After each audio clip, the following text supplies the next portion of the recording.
April 11, 1986, began like any other day in Miami, Florida, a warm spring morning in a bustling city. But by mid-morning, the streets of a quiet suburban neighborhood would become the site of one of the deadliest and most pivotal gunfights in American law enforcement history. The FBI Miami Shootout not only claimed lives but also changed the way law enforcement agencies across the United States approached violent crime, training, and equipment. This is the story of the 1986 FBI Miami Shootout, a moment of bravery, tragedy, and transformation. At the heart of this story were two dangerous men, Michael Platt and William Matix. They weren't your average criminals. Both men had military training, giving them a level of discipline, precision, and familiarity with firearms that made them especially deadly. William Matix, a former military police officer, had experienced personal tragedies that some believed contributed to his violent turn. Michael Platt, a Vietnam War veteran, was known for his skill with weapons and his cold, calculating nature. Together, they formed a criminal partnership that terrorized South Florida in the mid-1980s. Their crime spree included bank robberies and carjackings, but what set them apart was their willingness to kill. Matix and Platt targeted civilians with brutal efficiency, often ambushing them to steal their vehicles. Their weapons of choice were high-powered firearms, including a Ruger Mini 14 rifle, a semi-automatic rifle with devastating stopping power. In the months leading up to April 1986, the FBI linked Matix and Platt to several murders. The duo had become increasingly brazen, killing not out of necessity but as a means to assert control and avoid capture. The FBI knew they were dealing with highly dangerous individuals. A task force was assembled to track them down, and the agents were prepared for a confrontation. Or so they thought. On the morning of April 11th, 1986, 8 FBI agents were conducting surveillance in the Pinecrest area of Miami.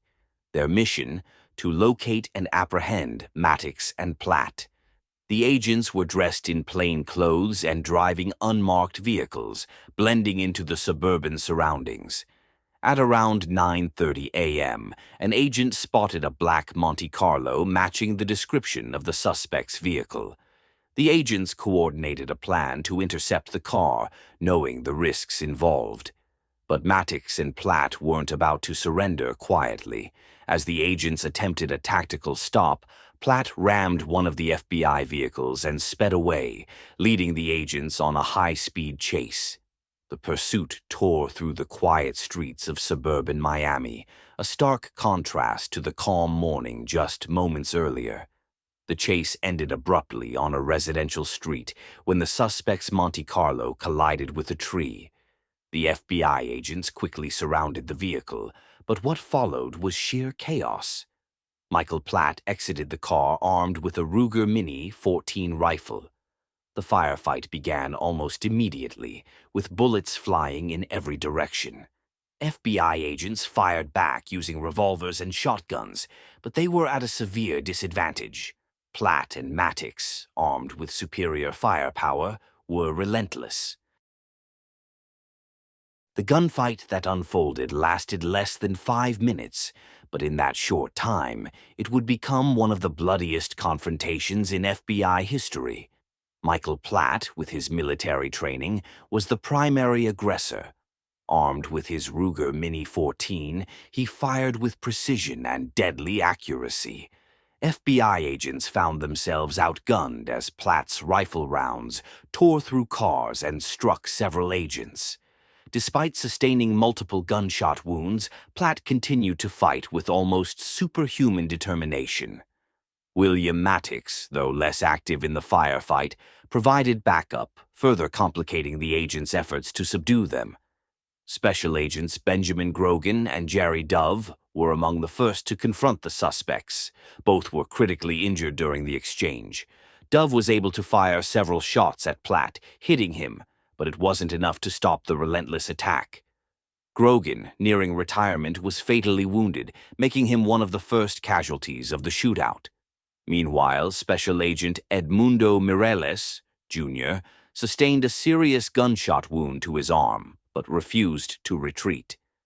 Mireles displayed extraordinary bravery, crawling toward the suspects while under heavy fire. Despite his injuries, he retrieved a shotgun and fired the decisive shots that ended the shootout. When the dust settled, Platt and Matix were dead. The cost to the FBI, however, was devastating. 2 agents killed and 5 others seriously wounded. The scene was one of shattered glass, bullet-riddled cars, and unimaginable loss. The 1986 Miami Shootout was a devastating moment for the FBI, but it also served as a wake-up call. The Bureau realized that its agents were outgunned and ill-prepared for encounters with heavily armed suspects like Matix and Platt. One of the most significant issues was the agents' firearms.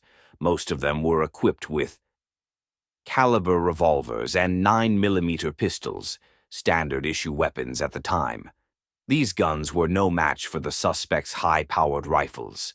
The tragedy prompted an immediate review of FBI policies, training, and equipment. The Bureau introduced more powerful semi-automatic pistols as standard issue, replacing the revolvers. Body armor was also improved, and tactical training programs were revamped to better prepare agents for high-risk scenarios. Special Agents Grogan and Dove were posthumously honored for their bravery, and the surviving agents, including Mireles, were recognized for their extraordinary heroism. But the losses were deeply felt, not just within the FBI but across the law enforcement community. The shootout became a case study in the importance of preparation, equipment, and adaptability. The 1986 Miami Shootout remains one of the most significant events in American law enforcement history. It was a moment of tragedy, but also a catalyst for change. The advancements in weapons, tactics, and training that followed have saved countless lives in the decades since. For the agents who survived, the scars of that day were not just physical, but emotional. Special Agent Ed Mireles, in particular, became a symbol of resilience and bravery. Despite his injuries, he continued to serve and became an advocate for better training and preparedness in law enforcement. The story of the Miami Shootout is a reminder of the dangers faced by those who dedicate their lives to protecting others. It's a story of courage, sacrifice, and the relentless pursuit of justice in the face of overwhelming odds. As we reflect on the events of April 11th, 1986, we honor the memory of Special Agents Grogan and Dove, whose ultimate sacrifice reminds us of the high price of service. Their legacy lives on in the lessons learned and the lives saved by a law enforcement community that continues to adapt and improve. The Miami Shootout was more than a tragic event. It was a turning point that reshaped the future of law enforcement in the United States. Thank you for joining us on this journey. If you enjoyed this content and want to see more, please feel free to like this video, share it with others who might find it interesting, and subscribe to our channel. Your support helps us bring you more engaging stories and insightful explorations. Don't forget to hit the notification bell so you never miss an update. Thanks for watching, and we'll see you in the next one.